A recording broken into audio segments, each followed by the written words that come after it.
Hello and welcome, everyone. My name is Merrill D'Souza, and I have overthrown Amanda to host our 10th episode of Lunch and Learn with Lions. RCLC is one of many thousands of Lions clubs across the world. In fact, Lions Clubs International is home to 1.4 million members who are dedicated to serving their communities and the world. Lions are rolling up their sleeves and working to help five of the world's most critical causes: diabetes, hunger, vision, childhood cancer, and the environment. Our motto is simple, which is we serve and have been serving since 1917. I'll be facilitating today's lunch and learn discussion. We started this initiative to highlight some of our amazing club members' work and their stories across the A711 district in Ontario, Canada. For this episode, we have a very special guest. She's an avid yerba drinker, allergic to too many things to count, and president of RCLC. Please welcome Amanda Locke. Thank you, Merrill, for the great introduction. It's so different being on the other side of the table. I love the introduction. Yes, yerba mate is life. I'm a campus ambassador for that. And I'm allergic to way too many things, but here I am still thriving and living my best life. Still alive, yeah. Yeah, I'm so excited. Thank you, Merrill, for kind of taking the initiative on this and hosting and interviewing me today. Definitely, again, very different. Maybe I'll kind of jump right into an introduction about myself because I never really went deep into it in the past Lunch and Learns. So hi, my name is Amanda Locke, and I am passionate about making memorable and meaningful relationships, whether it's at work or in the community. I really learned the value of relationship building through working at the Toronto Public Library, where I first started my first part-time job and learned really about community engagement in a local level and just learning to build trust and connecting people with resources in our community. I'm in my 5th and final year at Ryerson studying HR management, doing a minor in economics. Again, I'm allergic to many things. I enjoy the thrifting. I love the circular economy. I love food. And I also love Lions Club. So that's a little bit about me. So there you have it, folks. Very smart, very busy. That's our Amanda. So just to start us off, I gotta ask, how did you get started in volunteer work?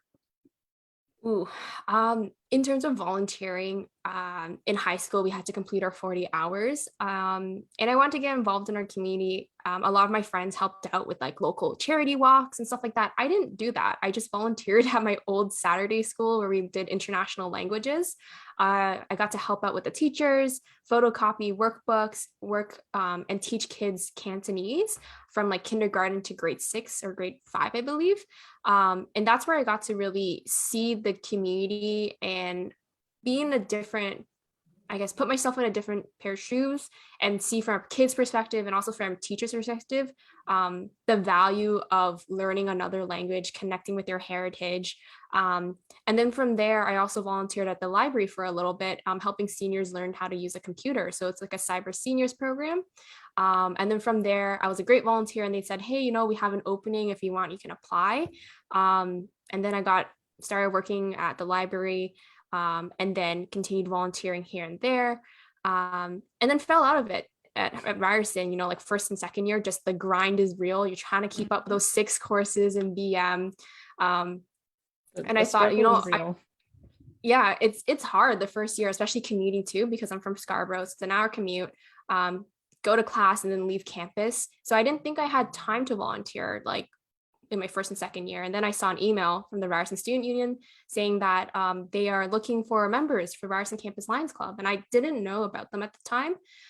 In second year also, you can apply for co-op, and then that's something I really wanted to do. I wasn't involved in any extracurriculars. So I was like, this is a great step up for me to boost up my resume, boost up my application, kind of get involved with the student life at Ryerson.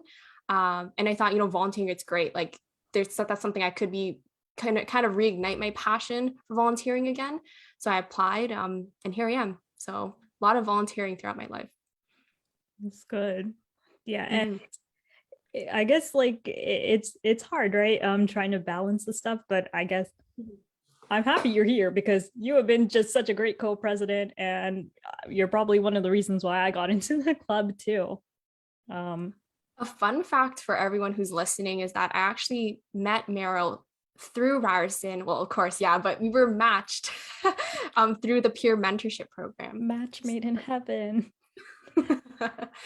um, she was, I guess I'd met you in first when you were in first year, and I was Yeah, in. you were in third year. I was in first year, Mhm. and I was suffering, so I joined the peer mentoring program, and that's how I met Amanda. And she was the best. She was always on top of stuff. She always like let me know about various events. And I feel like I tell everyone this, but I'm so proud of this. Because of her, there was one week I didn't have to pay for lunch for 4 days in a row because she hooked me up with free food. So if you want to stay involved at well, she's graduating now, but if you wanted to stay at involved at Ryerson, get free stuff, Amanda was your girl. I got Always you. on top of stuff. Yeah, either through Instagram or Facebook. I was just like, I am not on campus this day. I know someone is on campus. Let me just send to y'all. Tuition pays for it. Enjoy it, and meet new people. So I invited to Merrill to some of our events that we're hosting for other student groups I was in at the time. And I said, hey, Merrill, like, why don't you just join Lions Club? Like, it'd be kind of fun. This is what the premise of is like. I've enjoyed it so far. And she applied, and here she is. 2 years running, baby. It's been a while. Yeah, it's been a while. Time flies when you're stuck in the house. Yeah, it's been a fast 2 years, and I became president during the pandemic. Yeah, right? yeah, definitely by 2020 you were president. Yeah, it was quite a bit of time. So like I joined Lions Club in 2018. So I was in finished second year, no, starting second year, because I started Ryerson in 2017. So joined Lions Club in 2018 as a treasurer. And then the following year in 2019, I became VP. And then I left for my co-op term, but was still helping out here and there. And then in the end, like after the winter semester of 2020, I became president. And that was in the midst of the pandemic. Yeah, so definitely the gears have shifted. We used to be completely in person, hands-on with volunteering, meeting in the SLC rooms, care packages, or volunteering at a food bank or anything like that. Switching it to completely virtual was definitely very different. But I felt like we made it work virtually, and I'm so glad so many students wanted to get involved during the pandemic, and being able to give them that opportunity was so rewarding. So yeah, 2 years as president has been crazy. But being able to leverage the virtual world has been super helpful, because I think if it was in person, I just wouldn't have the time to physically be in 2 Zoom calls at once. Yeah.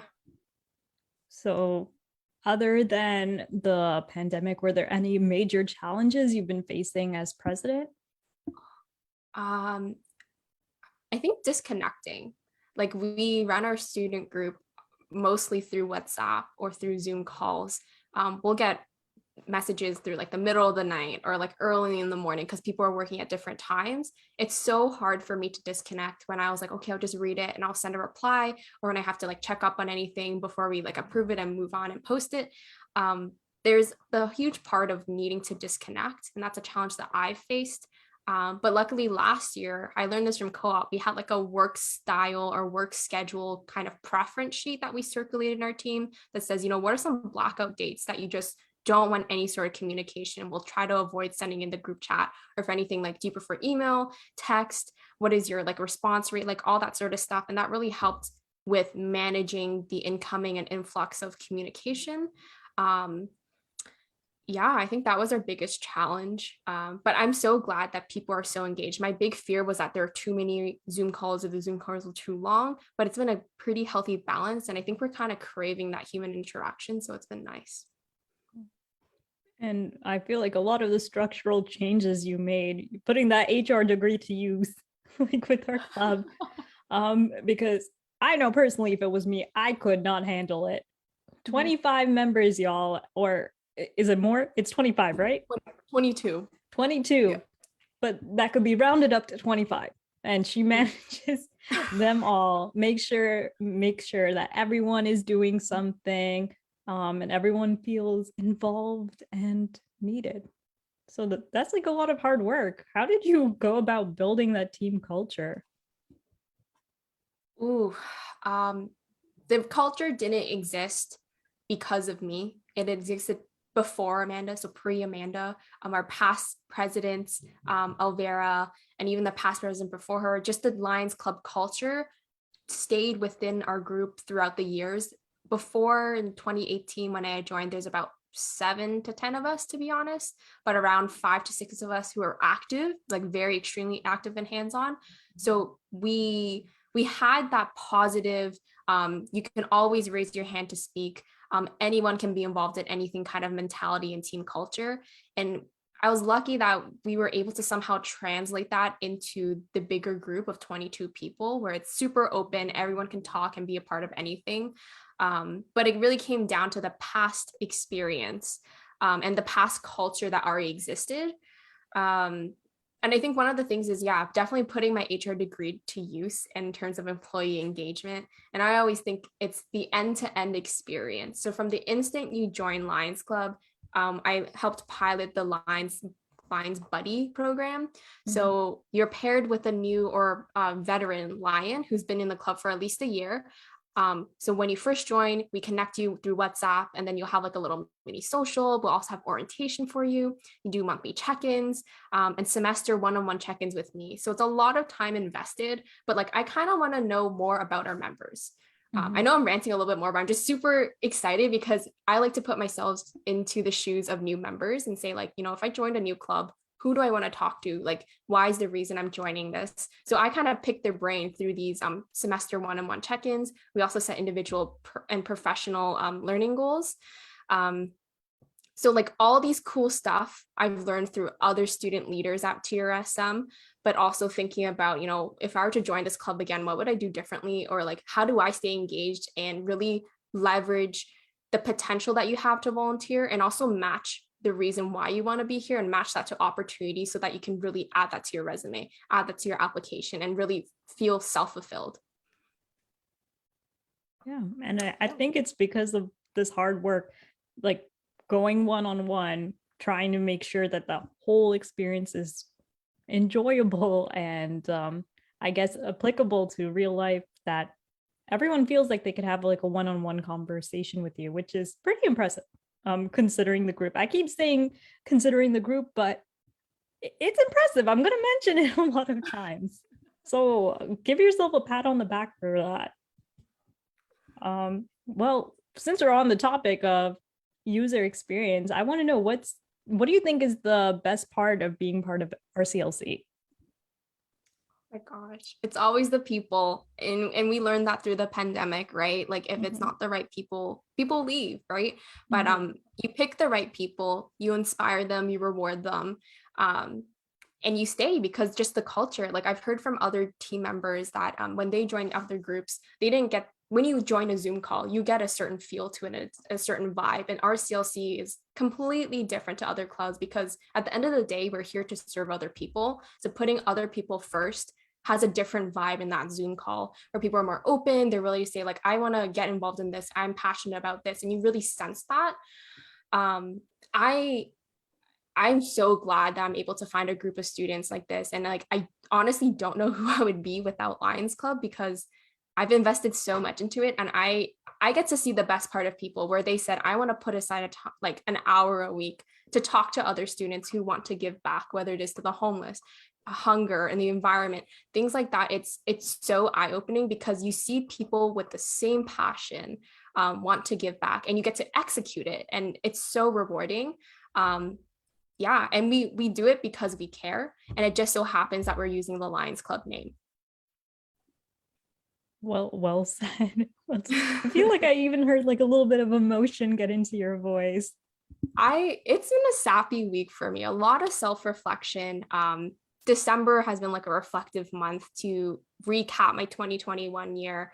A lot of big things happened in our CLC. We hit 10 years on campus. And it's so hard to celebrate things during the pandemic when there's a lot of hard things going on. But we made it work virtually. And I think it's one or two of the most successful years we've had as a campus club, because unfortunately the U of T Lions Club had to fold this past year, and they're maybe 12 years old on campus and they weren't renewed on their campus. So to see us thrive at 10 years and to see the foundation we have built over the years, and to see many more years to come is just so special. And I want to keep it alive, and to see it come alive is amazing. It truly is. And 10 years, that's a long time. And you've been there for 3 or 4 of those years. Yeah, I think coming up 4 if I joined. 4. Yeah, coming up in 4. Putting that economics minor to use. Good at math. Yeah, like I told you, when I joined in 2018, there was like 10 of us, and only a handful of people actually want to continue for the following year. So retention is really important in Lions, because when you sponsor or bring in a new Lion, the expectation or the intent is that they become a lifelong member. So it's very special when you get invited to a Lions club and you become a Lion. So to see that turnover was kind of heartbreaking, because like you kind of invested in them and then they just like, you know what, I want to seek other opportunities. That's totally fine. But like I saw that there was a change, and I was like, you know, is this the end of Lions Club when I joined in 2018? Is that it? Kind of diving a little bit deep into that, in 2019, the president Alvera at the time, she had asked me like, hey, like these people are graduating, do you want to be VP? And I was like, complete shock. I was like, you think I have that potential? You see the leadership skills in me, like you really think I can do this? And she's like, yeah, no, like I believe in you. And to hear that from her was crazy, because she was the one that had originally interviewed me. Her and 2 other the VPs that kind of revived the group then. But she really like took a chance on me, because she's actually debating between this other person as treasurer and me. And she said the other candidate had stronger financial background, willing to kind of do the work. But when she said about my interview, I was passionate, I had the time, and I really wanted to learn. So she took a chance on me. So if there's anything I learned about Lions Club, is that you can take chances on people. And I've taken a lot of chances on people, and you can see that you can grow into the role and you can develop people and develop those leadership skills. But it starts with someone taking a chance. And if there's anyone that is willing to take a chance on someone, I've learned that because someone has taken a chance on me, I'm ready and willing to do that for someone else. Really sappy. Totally agree. Yeah, in a way, I guess you guys took a chance on me. Whether that was a good choice or not, we'll see. But it is really special, just the process of coming in. And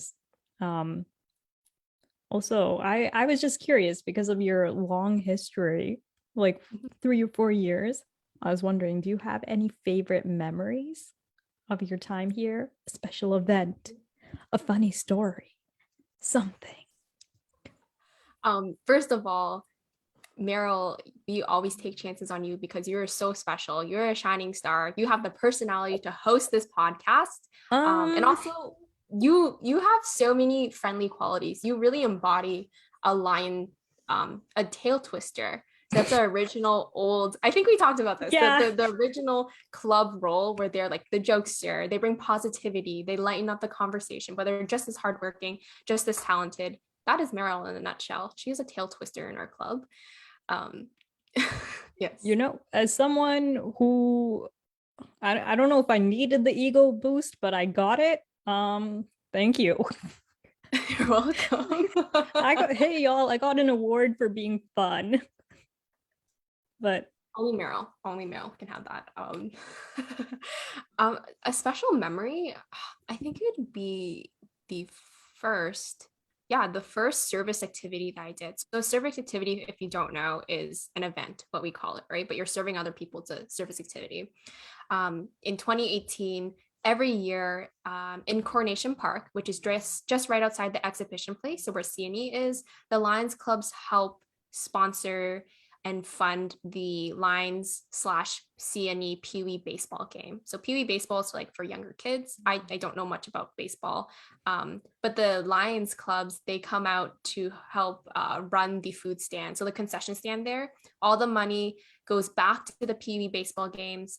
And the incentive for Lions is that because we partner with CNE, if you volunteer there for a shift, you get free CNE tickets. So I was like, all right, pretty cool. They sent out a bunch of schedules and dates, and I like couldn't attend any of them that the other RCLC members were attending. So I just went for myself. Honestly, super fun because I just immersed myself. I showed up and I was like, hey, I'm very new to this.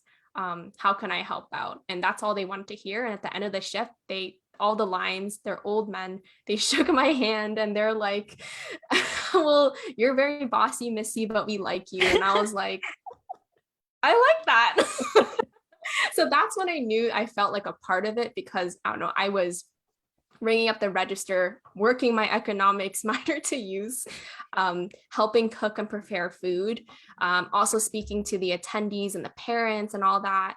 It was just like rewarding because it felt like a mini community in the heart of downtown, and seeing these kids be able to play baseball and kind of pursue their hobby and passion was something super cool. And I think the community aspect was there, being involved with other Lions who've served for like over 20 years. And they're like, who is this fresh Lion? We got to educate her about Lionism and all that. But it was super fun just being able to see the community in real life. I wish we had that experience virtually.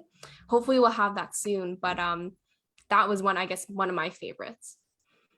It's a special memory. I will say, like you, I wish first the pandemic, but I will say our socials with our games, they're pretty fun. So if you're planning on joining RCLC, just anticipate them. They're fun. It's a fun social. Yeah, a close runner up to favorite memory of all time is definitely the board game socials. So that was a kind of like a signature event, or like an annual tradition that we do. Every summer when we bring on new Lions into our group, we have a social, and that's always at Snakes and Lattes at the Annex, I think. Maybe the college one. We spend the evening there playing board games and talking, and that's how we kind of officiate everyone into the group. Kind of miss that, but like super, super fun, just getting to know people over board games.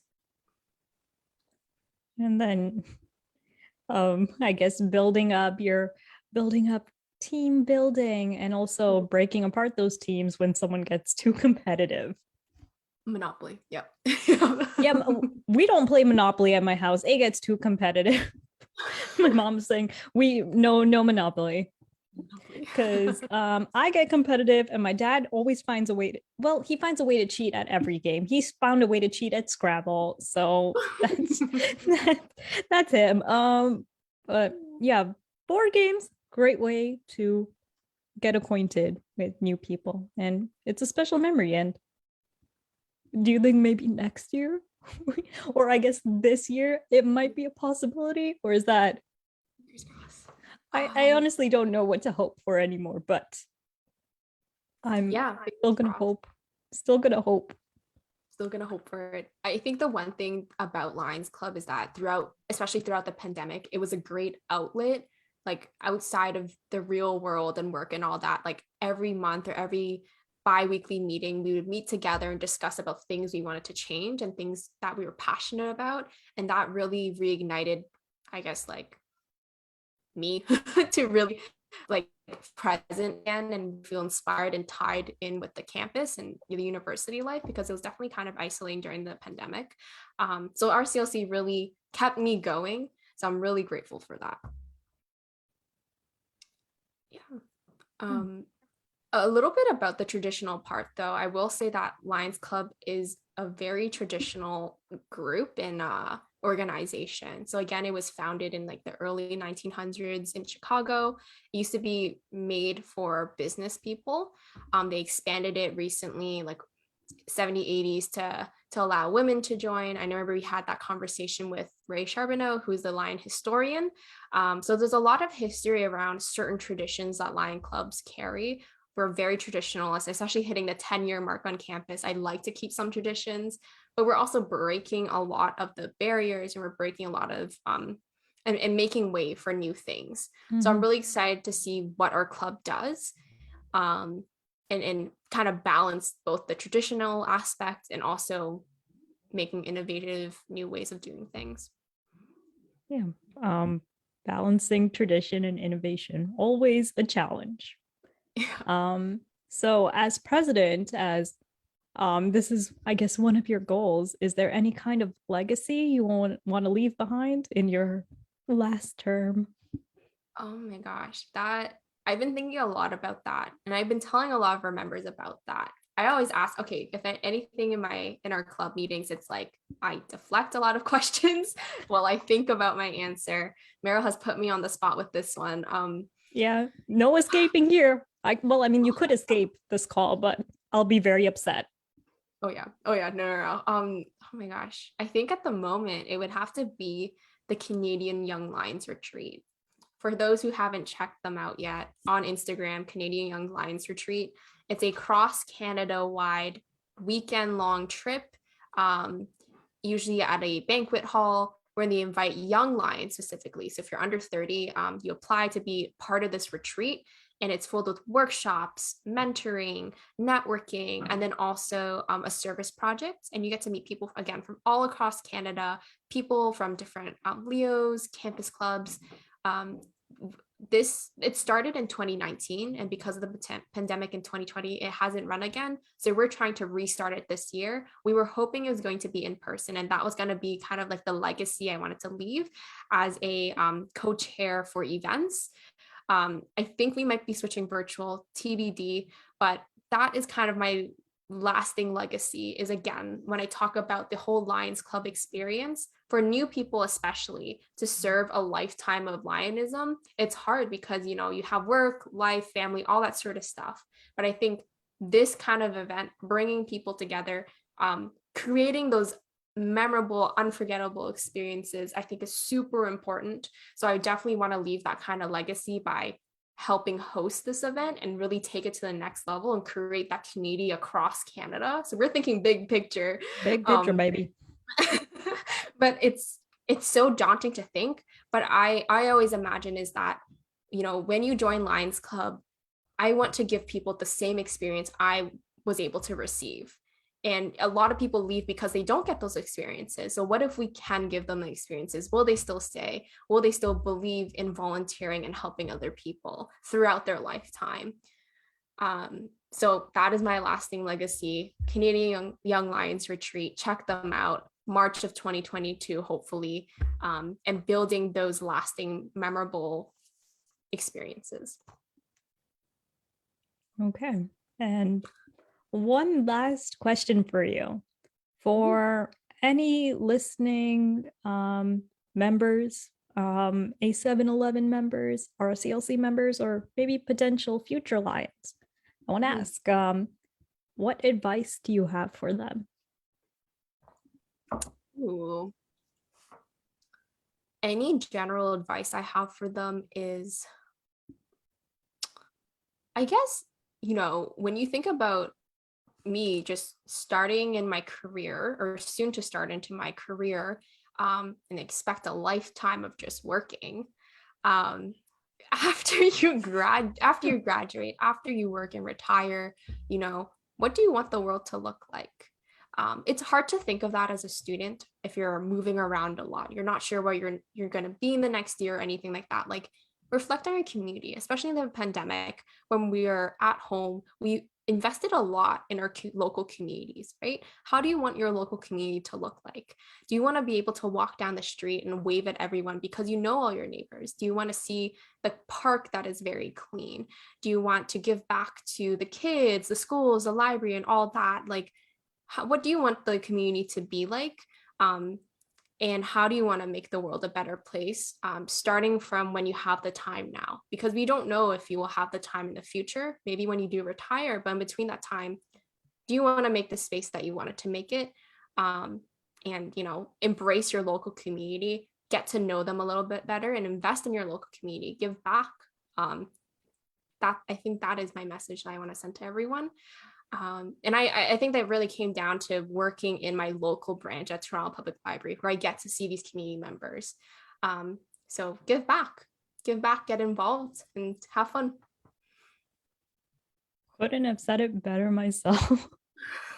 But so thank you, Amanda, for joining us on your podcast, Lunch and Lions. And thank you, listeners, for listening in and joining us in Lionism. Thanks. See you in the next podcast. See you in the next podcast.